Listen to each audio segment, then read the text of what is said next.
అనంతపురం జిల్లాలో అటెండర్ను excise CI చెప్పుతో కొట్టడం తీవ్ర సంచలనంగా మారింది. వైన్ షాపుల నుంచి డబ్బులు వసూళ్ల విషయంలో ఇద్దరి మధ్య వాగ్వాదం జరిగింది.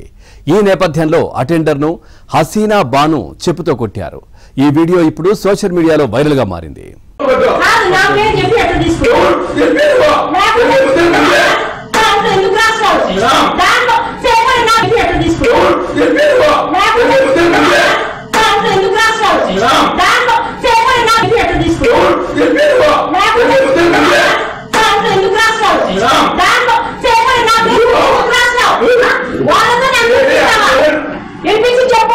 సో ఈ అంశానికి సంబంధించి మరింత సమాచారాన్ని మా కరెస్పాండెంట్ సురేష్ అందిస్తారు.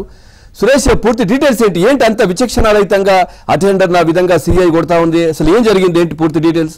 అనంతపురం జిల్లాలో ఎక్సైజ్ శాఖలో వాటాల్లో తేడా రావడంతోనే చెప్పుతో కొట్టిన ఘటన బహిర్గతమైంది. దీనికి సంబంధించిన వీడియో సామాజిక మాధ్యమంలో పెద్ద ఎత్తున వైరల్ అవుతుంది. ముఖ్యంగా కళ్యాణదుర్గం నియోజకవర్గ పరిధిలోని వైన్ షాపుల్లో వాటాల్లో తేడా రావడంతోనే ఈ ఘటన జరిగినట్టు కూడా ఆ శాఖ వర్గంలో తీవ్ర చర్చనీయాంశంగా మారుతుంది. ఎక్సైజ్ సిఐ హసీనా బాను ఓ అటెండర్ ను కార్యాలయంలోనే చెప్తూ కొట్టారు. ముఖ్యంగా వైన్ షాపుల్లో నెలవారీగా మామూలు వసూలు చేస్తుంటారు. ఈ మామూలుకు సంబంధించిన వసూళ్లలో తేడా రావడంతో ఇందుకు సంబంధించి పంచాయతీ నిర్వహించారు. ఎక్సైజ్ అసోసియేషన్ కార్యాలయంలో దీనికి సంబంధించి పూర్తి స్థాయిలో చర్చ జరిగింది. దీనికి ఈ వ్యవహారంలో తన పేరును బహిర్గతం చేస్తామంటూ కూడా హసీనా బాను అటెండర్ ను ఏకంగా ఎక్సైజ్ శాఖ అధికారుల ముందే చెప్తూ కొట్టారు. దీనికి సంబంధించిన వీడియో కూడా పెద్ద ఎత్తున సామాజిక మాధ్యమాల్లో వైరల్ అవుతుంది. వాటాల్లో తేడా రావడంతో పాటు నెలవారీగా మామూలు ఏదైతే వైన్ షాపుల నుంచి నెలవారీగా మామూలు వసూలు చేస్తున్నారో ఆ వసూలుకు సంబంధించిన లెక్కల్లో తేడా రావడంతోనే ఈ ఘటన జరిగినట్టు కూడా ఆ శాఖ వర్గాల్లో జరుగుతుంది. ఇప్పటికే ఈ ఘటన వ్యవహారం వెలుగులోకి వచ్చినప్పటికీ ఎక్సైజ్ శాఖ ఉన్నతాధికారులు